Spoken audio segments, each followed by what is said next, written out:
Welcome back, traders. This is Sandra with Trading Made Simple, and today we're going to talk about the pre-market level breakout. So I've had a lot of positive comments this week in our Discord in regards to this strategy. I personally use it and I love it. And so I'm going to go through it right now. So if you're liking this content, please like, subscribe, and share. I really do appreciate it. And so now let's get to it. So what ends up happening is I have an indicator that I'm going to share in the description below.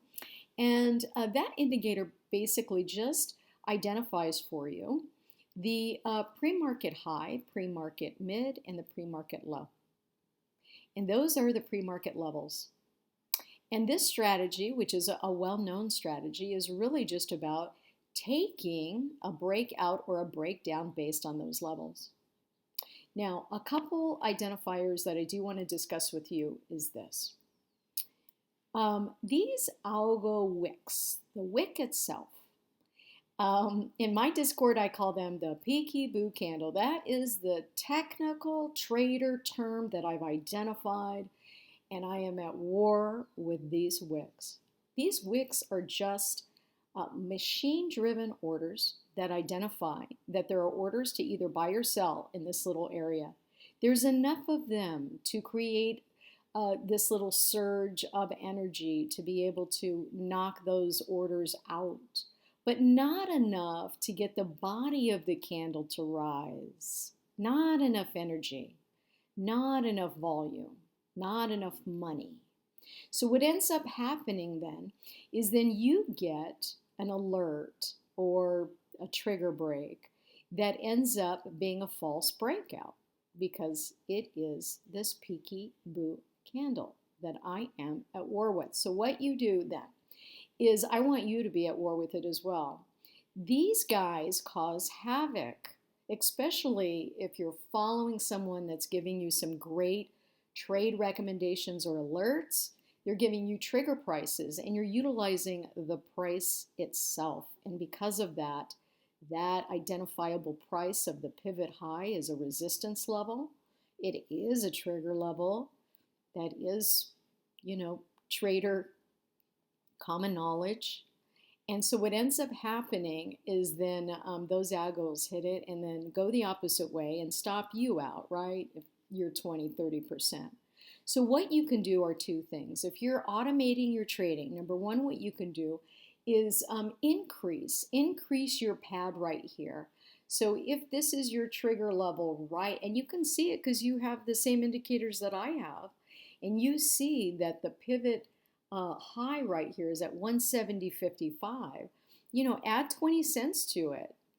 Get it to 170.80 so you know that that's a nice clean break.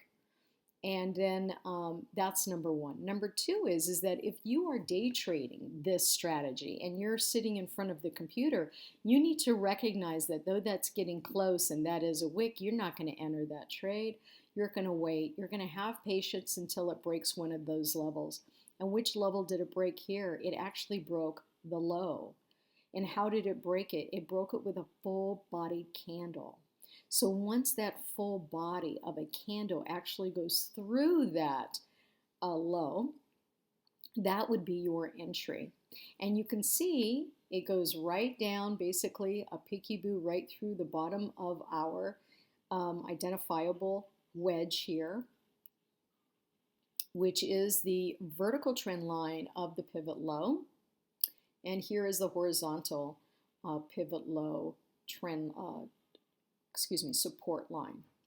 And so what would happen is you would take that trade, either get out over here or even go lower over here, get out knowing that this is support right here. And also, why else would you get out right here? Well, if we look down at the time, I'm Pacific Standard Time. This is 7:30. And what happens at 7:30, which is 10:30 Eastern Standard Time? If you don't know, it's common knowledge that there's a mid-morning reversal. And that mid-morning reversal means that price is now going to reverse in the opposite direction, approximately 50% to the 61.8 fib line. So how do we do that? We just go right up here to our fibs It's in your drawing tool set. And you're going to just take the high to the low. And you're going to see that here's the 61.8, here's the 50% level. So price ends up coming down, and it does a double bottom, right? Touches it, comes down, does a double bottom. And right at our support, it ends up at 7:30, mid-morning reversal time. Ends up coming up to the 61.8 fib.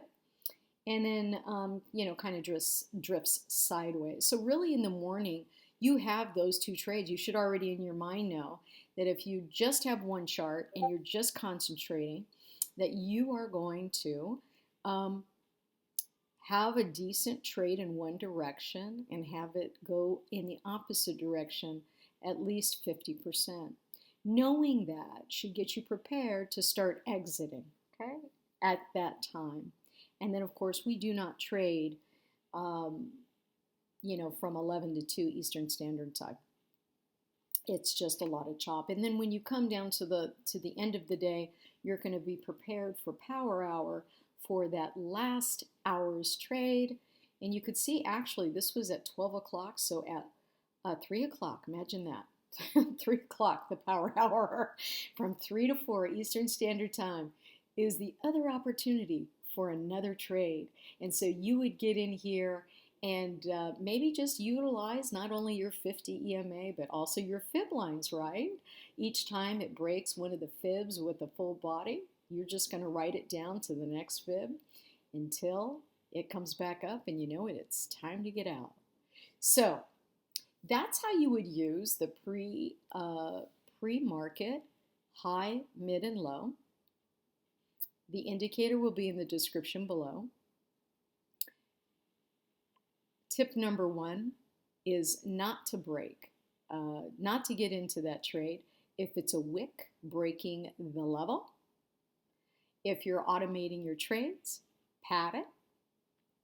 And then knowing the time of day is important for your trading, when the good trades happen and when a whole bunch of chop sucks up your money. And then, of course, also that even though you ride down one end of a trade, you don't have to stay in that trade. You can actually exit that trade and create another trade to go in the opposite direction up to like 61.8. And if it passes, by the way, if it continues to break the 61.8, that's determined to be a complete trend change now. So this was, because it broke the low, this was a bearish day, and it came up right to the 61.8 and ends up just floating sideways and continues its way down. So just a couple things to note. I certainly hope you enjoyed this information, this strategy. I hope you try it and then contact me. Let me know how it goes. If you have any questions, you know how to reach me. By the way, we have a Trading Made Simple Discord, have over 400 members. We just started a couple months ago.